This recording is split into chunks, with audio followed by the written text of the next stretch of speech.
الحمد لله رب العالمين والعاقبة للمتقين ولا عدوان إلا على الظالمين، ونشهد أن لا إله إلا الله وحده لا شريك له، ونشهد أن محمدا عبده ورسوله.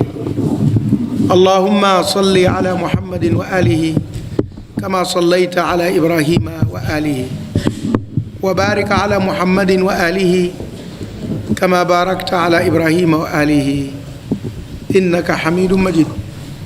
أما بعد، السلام عليكم ورحمة الله وبركاته.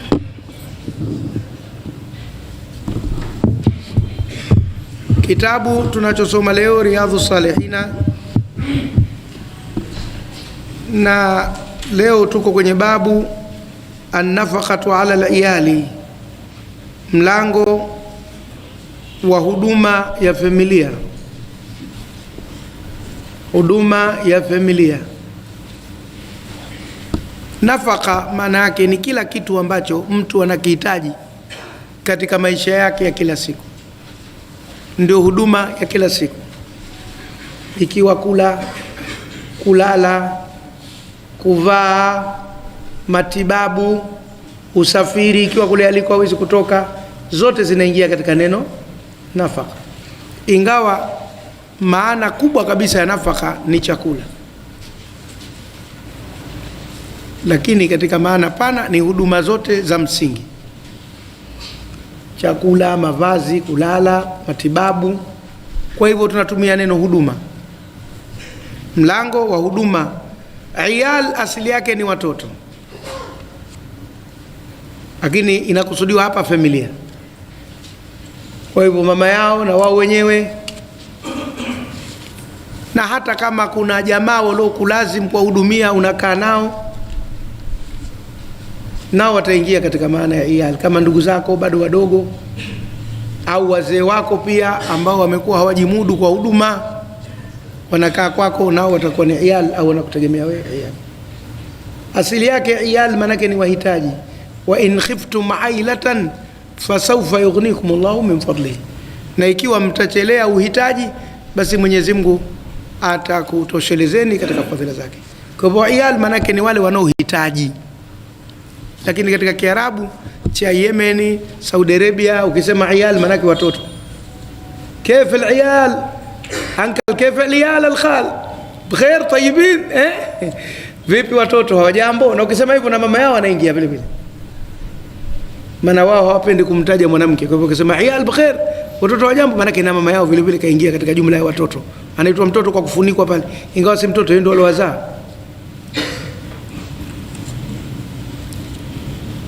Alisema mshairi mmoja wa Kiarabu, idha kana rabbu dari bidufin yadhribu fashimatul iyali an yarqusu,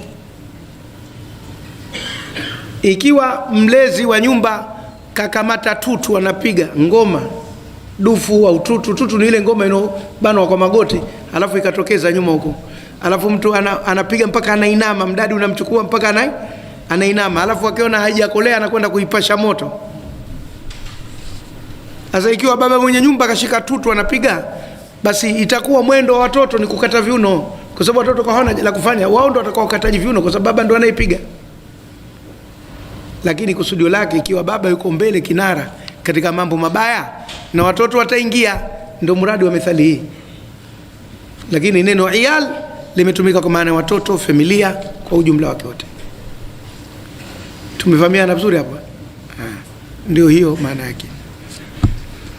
Hata wale wengine wakasema dhuribi tubul ila iyal, wewe piga magoma tu, watoto watacheza.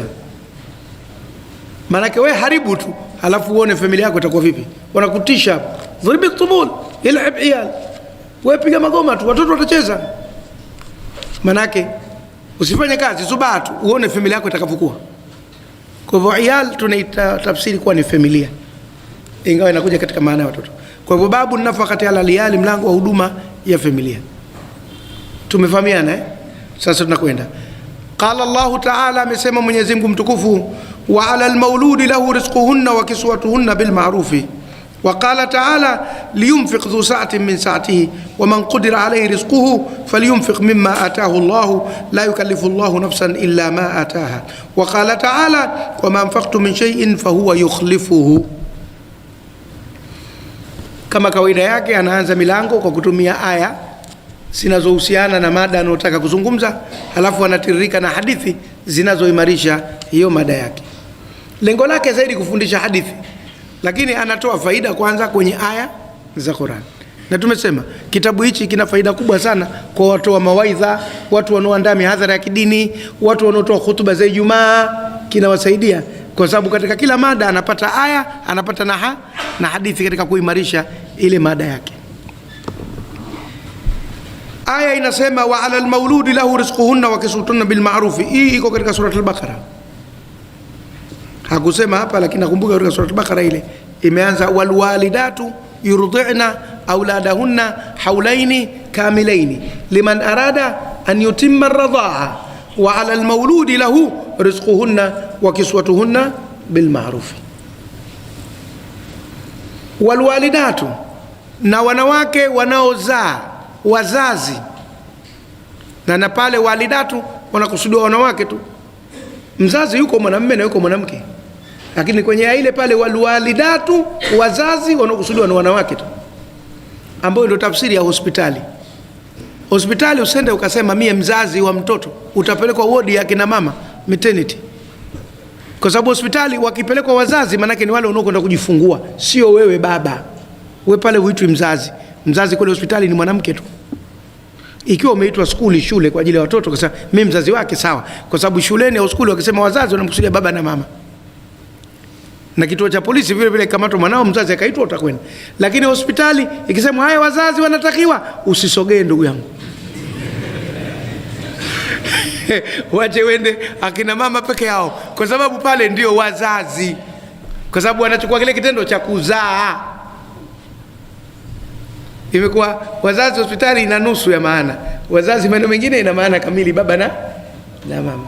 Walwalidatu, na wazazi wale ambao wanajifungua wanafanya kile kitendo cha kuzaa. Yurdina auladahunna, wanyonyeshe watoto wao haulaini kamilaini, miaka miwili iliyokamilika. Liman arada an yutimma radhaa, kwa atakayetaka kutimiza kunyonyesha. Yule mume akisema mwanangu huyu nataka anyonye miaka miwili kamili, basi usimkhini, anyonye miaka miwili kamili. Lakini kama mzee asema nataka tupate mtoto mwingine, basi atanyonya mwaka mmoja na nusu basi, kwa sababu mwanamke akibeba mimba nyingine manake maziwa yale yanaharibika, sasa yanaanza kuandaliwa ya huyu mtoto anayekuja. Huyu wa mwanzo atakuwa kanywa mpaka pale ambapo mama yake hajabeba mimba. Alipoanza kubeba mimba tu mchakato unabadilika na maziwa yale yanaharibika, hayafai tena. Tumefahamiana? Mimi nimenyonya miaka miwili, kwa hivyo mimi babangu katika liman arada yutimma radha. Tumefahamiana vizuri hapo? Nimenyonya miaka mingapi? Miwili kamili. Mimi kamili sijapunjwa mimi. Wako waliopunjika wakapata miezi 6, mwaka mmoja na nusu. Nimepata kamili alhamdulillah. Na almost kwetu sisi tunapata miwili. Mzee alikuwa anapumzisha anasukuma skadi alafu anapumzisha, anasukuma skadi alafu anapumzisha. Sasa hao wengine wanasukuma tu fululizo, mtoto ndo maana anapulizwa na upepo, unamwona kaanguka chini. Siku moja nilizungumza mada hiyo, Uislamu unakubali uzazi wa mpango, lakini kwa namna gani? Tunatofautiana katika namna tu. Ile fikra nzima ya uzazi wa mpango hatuna ugomvi nayo, lakini namna gani tunafanya ndio tofauti zetu sisi na mataifa ya magharibi. Wao wanafanya tofauti na tunafanya sisi. Lakini hiyo ni mada wakati mwingine tutakuja kuizungumza. Kwa sababu hapa Mwenyezi Mungu alisema liman arada, anayetaka anyutimma radha, kutimiza kunyonyesha. Atataka vipi kama hajazuia mimba? Maana kutaka kutimiza miaka miwili ni kuhakikisha mwanamke abebi mimba ndani ya ile miaka miwili, ndio kutaka huko. Vinginevyo hujataka. Sasa unaizuia vipi? Kwa njia zipi? Hapo ndio tunapojadiliana. Tumefahamiana vizuri hapo? Kwa hivyo halafu mbele akasema, hiyo nimeisoma kwa sababu ndio mwanzo wa aya. Somo letu haliko kule, nimetia faida tu. Somo linaanza hapa, wa alal mauludi lahu, na kwa yule ambaye amezaliwa mtoto kwa ajili yake, ambaye hapa mauludi lahu ni baba. ndio mauludi lahu, amezaliwa mtoto kwa ajili yake yeye. Ndio maana wakasema wanazuoni, mtoto huyu ubini atachukua kwa baba yake, kwa sababu mtoto amezaliwa kwa ajili yake yeye, ndio mauludi lahu. Na ndio maana mtu haitwi kwa jina lake na jina la mama yake kwa kawaida, isipokuwa mpaka iwe hakuna baba, kama kwa Nabii Isa vile. Na pia wakasema maana yake nini? Maana yake lazima huyu awe na fungu kubwa la mirathi vile vile, kwa sababu mauludi lahu. Na mengi hapo yanajitokeza, lakini nakusudiwa baba yule ambaye mtoto kazaliwa kwa ajili yake yeye, basi yeye atakuwa na wajibu wa kufanya nini? Rizquhunna, kuwapa riziki zao wale wanawake waliozaa wale. Kama wake zake waliozaa na zaidi ya mmoja, yeye ndo wajibu wa kuwalisha anao yeye. Wakiswatuhunna, na kuwavalisha vile vile mavazi wale akina mama. Kwa hivyo ujue kuwa wanawake watakula na kuvaa kutokana na sisi, na hasa wakituzalia watoto. Na ameitaja hapa rizquhunna wa kiswatuhunna pahala pa kunyonyesha, kwa sababu mwanamke anaponyonyesha anatumia chakula kingi zaidi katika mwili wake kuliko kama hanyonyeshi. Maanake anakula yeye na anakula nani? Mwanawe. Yale maziwa yanatengenezwa kutokana na chakula cha huyu mama. Kwa hivyo kama unamsukumia tu vipande vya makopa na havina kiteweo, maanake unataka asizalishe maziwa ya kutosha kwa ajili ya mwanao. Kila vizuri yeye ndo anazalisha maziwa vizuri. Na ng'ombe wako hivyo hivyo, na mbuzi wako hivyo. Ndio maana ng'ombe anaponyonyesha anakula sana, anatafutiwa majani mazuri zaidi ili atengeneze maziwa vizuri. Kwa hivyo anakula yeye, na yale maziwa ni chakula kinachotengenezwa kwa ajili ya mtoto kutokana na hichi chakula anachokula mama. Tumefahamiana? Siku moja mwanamke mmoja aliniuliza swali, Shekhe bwana, mimi leo nimeona jambo la ajabu, mtoto wangu ananyonya hali kitu, lakini alipopata haja kubwa imetoka rangi ya kijani na maziwa yangu mimi ni meupe. Imekuwa vipi? Nikamwambia ni jambo la kidaktari, lakini mimi nitakujibu kwa elimu yangu tu ya wanachoni. Wewe ulikula mboga jana za majani? Akaambia kweli nimekula kisamvu kwa muhogo, tena kisamvu kingi. Kaambia basi kisamvu kile ndio kimetengeneza yale maziwa, na maziwa yale yalipotoka ametoka katika sura ile ya kisamvu baada ya kupita katika tumbo la mtoto. Akacheka kwa kweli. Wewe shehe unajibu namna hiyo? Nikamwambia mimi si daktari, nenda kwa daktari, lakini mimi nakujibu kwa kile ninachokijua tu, kwamba yale maziwa ya mama ndio kile chakula anachokila. Na kwa hivyo ukimpa chakula ovyo na maziwa yatakuwa ovyo, ukimpa chakula imara na maziwa yatakuwa imara. Kwa hivyo mlishe vizuri, anyonyeshe vizuri, si kwa ajili ya yule mke tu, kwa ajili ya mwanao. Ndio maana wanazuoni wakasema hata kama umeachana na mkeo na ananyonyesha, peleka huduma, kwa sababu ya kila vizuri mwanao atanyonya vizuri. Ingawa wanawake wengi hawana tabia hiyo, wakipelekewa huduma asema ananiletea kwa sababu ya hili toto lake, na mimi sili vizuri vile, nikanulia vitambaa zile pesa na kununulia vitambaa, ananulia perfume, ananukia huko ana njaa, anapendeza huko na kiu wanatukomoa. Sikaniacha, hanitaki, analeta vyakula vizuri kwa ujumla, nawe sili vizuri maksudi. Wako wengine wanafanya, wengine alhamdulillah anajilia tu, hana wasiwasi wote. Wa ala almaulud lahu rizquhunna wa kiswatuhunna, na kuwavalisha nguo wale wanawake, sio watoto. Unampeleka, kwa sababu wakati mwanamke ananyonyesha nguo huchanika mara moja, hasa maeneo ya kifuani, kwa sababu maziwa yanakuwa na joto yale, na yale maziwa nayo yakichuruzika kidogo tu yanasababisha nguo kuchanika. Mzee anacheka kwa sababu unafikiri kishakaa na wake sijui wangapi, kwa hivyo ana uzoefu wa kutosha. Albahari anaifanya acheke na tabasamu kwa sababu yeye kagonga sana na watoto 28 sijui, anajua yote. Nasema haya kwa sababu humu mna newcomers, kuna vijana humu bado hawajajua maisha. Nguo zinachanika, yeye kwa sababu kwanza anakuwa na joto jingi ndani ya mwili wake, na ndio maana unaona kila wakati anataka kukoga. Halafu pia na yule mtoto naye akimbeba, mara kamrushia mikojo, mara kafanya hivi, zile nguo zinakuwa hazimtoshi.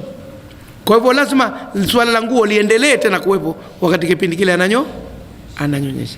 Na mara nyingi unaona hataki kupendeza kipindi anavaa tu makanzu ile magauni ya kupoa na nini, mpaka ipite ile miaka ya kunyonyesha tena unamwona anarudi kwenye ule wastani wake.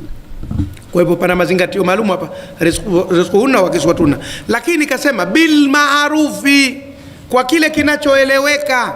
tuatafsiri kwa wema, lakini maana yake maarufu ni kitu kinachojulikana na kila mtu, kwamba kwa kiwango chako wewe cha uchumi na hadhi ya mwanamke yule umpelekee nini. Kwa mfano wewe ni mtu wa kipato, kazi yako nzuri, unaweza kupeleka makuku, unapeleka vitenge vipya, mabatiki, mabazee, si kwa sababu wewe hali yako ni nzuri. Lakini sasa wewe hali yako na wenyewe ni msukumari kwama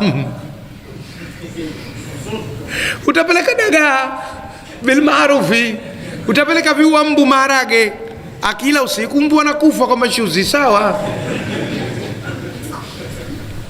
bil maarufi, kwa kile kinachojulikana kuwa wewe ndio uwezo wako. La yukallifu Allahu nafsan illa usaha. Sasa kama una hali ya juu usije ukapeleka vitu vya kiwango cha chini, na kama una kiwango cha chini usijilazimishe kupeleka vitu usivyoviweza. Kila mmoja ende kwa wastani wake. Na wanazuoni wa fiqh wameweka tabaka 3 zizingatiwe katika sheria kwa uzoefu wao: tabaka ya watu wa hali ya juu, tabaka ya watu wa hali ya chini, na tabaka ya kati na kati. Kwa hivyo mwenyewe utajijua kwamba mimi ni mtu wa kati na kati, middle class au lower class au upper class, kwamba mimi ni wa daraja la juu, la kati au la chini, utajijua mwenyewe. Na mwanamke anaweza kulalamika akisema mume wangu maisha yake ni hali ya juu tulikuwa tukiishi, sasa hivi ananihudumia katika hali ya chini, anaweza kulalamikia hapo. Au mwanamume anaweza kujitetea akasema huyu anadai vitu vya hali ya juu wakati anajua mimi tabaka langu ni hali ya chini. Kwa hivyo yanapatanishwa hayo mwanachuoni au kadhi, mtu anayesikiliza malalamiko yote akisijua hizo sheria asema ngoja tuchunguze tabaka lake gani, alafu tuseme kwamba atakula nini. Tumefahamiana? Maana kuna kuku, kuna nyama, kuna samaki, kuna dagaa tonge, kuna vibua, kuna dagaa tonge, alafu kuna nini, maharage. Kwa hivyo sasa hizo zinajulikana kila moja na tabaka yake. Kwa hivyo bil maarufu, kwa kitu kinachoeleweka, yani kwa mujibu wa uwezo wa yule mtu na mahitaji yalivyo na mji unaoweza kupata vile vitu. Isije kuwa umemoa hapa kwa sababu asili yao ni Yemen, akasema nataka maziwa ya ngamia na nyama ya ngamia kila wiki mara moja, unaipata wapi? Hao watu wa tarika kadiria mpaka wawe na dhikri ndio wachinje ngamia. Unafikiri hiyo nyama ngamia utaipata wapi? Akamwambia kile kinachopatikana bil maarufi. Tumefahamiana? Au anataka maharage ya soya kwa sababu yakatokea Kigoma. Hapa maharage ya soya nadra kuyapata, yanapatikana lakini nadra.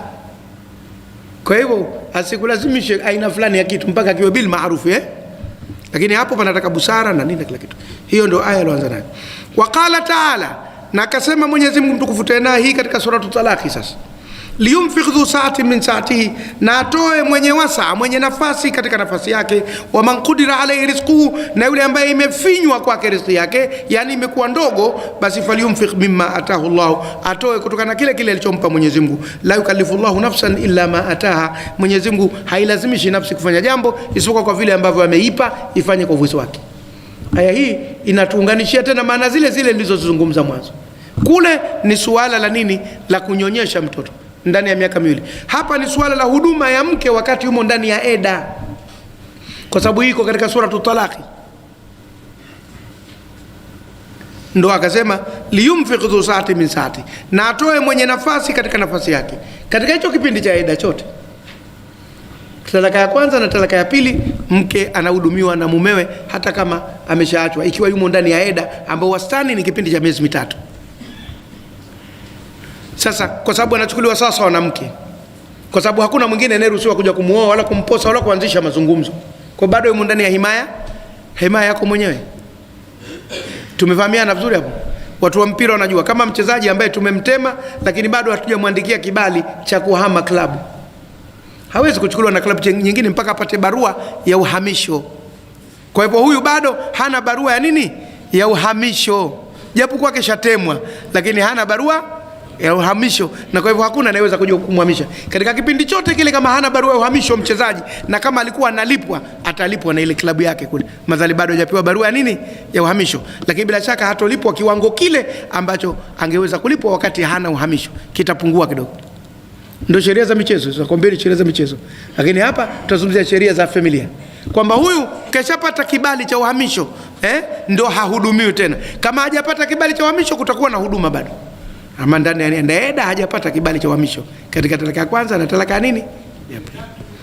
Ya 3 hana huduma kwa kauli iliyo sahihi. Ukifanya umefanya wema tu. Au labda awe na mtoto ananyonyesha, atahudumiwa kwa huduma za mtoto kunyonyeshwa, sio za mwanamke kuwa katika talaka. Na sheria ziko mbili tofauti. Ile ya mtoto kunyonyesha, hata ikiwa eda imeshakwisha, hata kama keshaolewa na mwingine, mtazungumza tu na yule aliyeoa, bwana tunakwenda vipi? Lakini ndio siku hizi hayawi hayo. Wewe ushamwacha alafu jamaa mwingine kachukua ananyonyesha mwanao, utaanza kuzungumza naye, atakwambia nitamaliza mwenyewe, usijitie huku. Kwanza ni ule wivu peke yake unazuia Leo kaja mtu kutoka Dubai, kanambia kaona baadhi ya vitu mnaporusha yuko Dubai, kaona anakuja kunipongeza. Akanipa na 100,000. Raha tupu. Raha tupu. Utapata siku nyingine, leo si siku yako Aya bwana. La yukallifu Allahu nafsan illa ma ataha. Mwenyezi Mungu hailazimishi nafsi kwa kile ambacho kaipa ile nafsi. Kwa hivyo mtu tena isiwe anajitutumua, anajilazimisha. Na pana jambo hapa vile vile lazima tuligusie. Inawezekana wakati anakaa na mke wamekwenda, halafu maisha yakabadilika, akaanguka, na pengine ndio ikawa sababu ya kuachana. Inatokea wakati mwingine maisha ya kiyumba inakuwa sababu ya kuwa, na mara nyingi mwanamume kipato kikianguka inatokea kitu pale. Tofauti na kikipanda. Nadra sana mwanamume akipanda kipato chake halafu mke kusema hata kitena kukaa. Nadra inatokea, pengine kaongeza mke na nini akanuna, kwa kuwa umepata sasa ndio unaongeza mke. Wakati wa shida mimi na wewe ulikuwa hutaki kwa mke mwingine, huyo uliongeza hajapata shida yote kuja kustarehe tu, umestaki natoka na nini. Yanatokea. Tunazo kesi kama hizo, lakini si mara nyingi. Ukisha kupanda unamnunulia gari na nini tena anaringa Kwa hivyo anazidi kupata kichwa. Lakini ukidondoka ulikuwa unampakia kwenye Vespa, sasa kae kwenye baskeli kama mwanamke wa kishamba. Toba. Mara na kukimbia hata kitena au sasa pande daladala. Lo, mie matarambe mwie tena wakupanda daladala inakuwa mashaka Sasa kitu kama hicho, kwa kupanda na kushuka kuna athiri ndoa wakati mwingine. Sasa swali linakuja,